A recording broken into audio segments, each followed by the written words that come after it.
Of the day, and just want to post something I haven't posted in a while. There's an interesting thread going on over at accessallies.org that involves the Allied strategy. It's called We Need an Allied Playbook. And so I began a great project of trying to write that out. And so let me just read to you what I have for Russia and see what you think. I think some strategies could be lumped together. Guys said that you really can't do this because it requires too many variables. And I said, I think some strategies could be lumped together. For instance, except in the case of a G1 declaration of war on Russia and a sea lion, Russia should trade land for space. Land for time is what I meant. Land for time. There is a Scandinavian contingent to prevent Germany completely cutting off the northern resupply route convoying English fighters. I prefer to do this, thinking that planes defending at 4s are better killers than 8 or 9 Russian infantry. Besides that, Russia picks Bryansk and or Belarus to post up for a counterattack. I split the difference. This can be have the effect of channeling the German forces north or south. I hope to pick off German tanks or planes in particular. Many times there are no weak links to exploit, and retreat is the best option.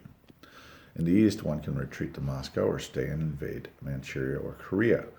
The retreat was a historical event that was made possible by the Trans-Siberian Railroad.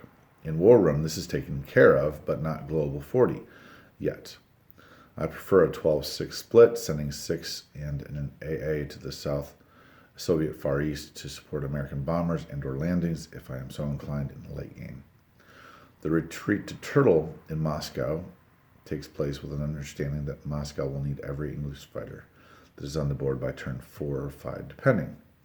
If the situation looks gloomy and the enemy is at the gate, the Russian forces might better retreat than die quickly, probably toward the proposed Persian and Indian factories.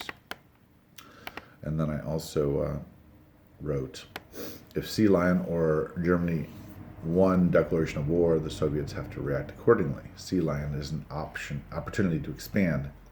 I would recommend declaring war on Japan and sending everything mobile India's way via China or the Middle East. The Northeast force should be withdrawn from the coast until the fleet and air force are out of position. At that point, the Japanese fleet. At that point, surge back and capture Manchuria and Korea. This is also a psychological message that says to Germany, don't do Sea Lion.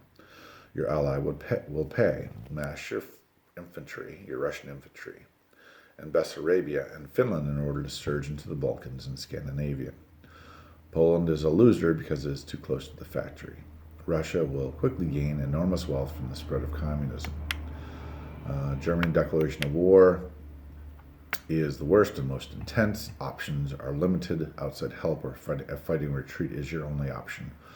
Hope for a wide front, a German wide front. This is ambitious and was a military error on the H-man's part. Usually his strategy will leave you an opportunity for counterattack. Always attack the tanks or planes. Take the 50-50 attacks, even the 45% ones. See how the battle is going. You don't have to redo Little Bighorn, strike, and then fade, retreat. If Germany is doing a bowling ball, you just have to fall back and try for a second front or air support, like it happened, by the way. You may have to retreat out of Moscow. The determining factor is how many rounds of combat you can last. If you can make it 4 rounds, you will likely get into his planes and tanks. Any less than those planes and tanks will gobble up territory too fast for the Allies to counter. Russia done. So those are my thoughts about Russia. Took more time to say it. When you write, you think about things more often. So give me your thoughts on Russia, Allied Playbook, Russia chapter. Thanks, guys.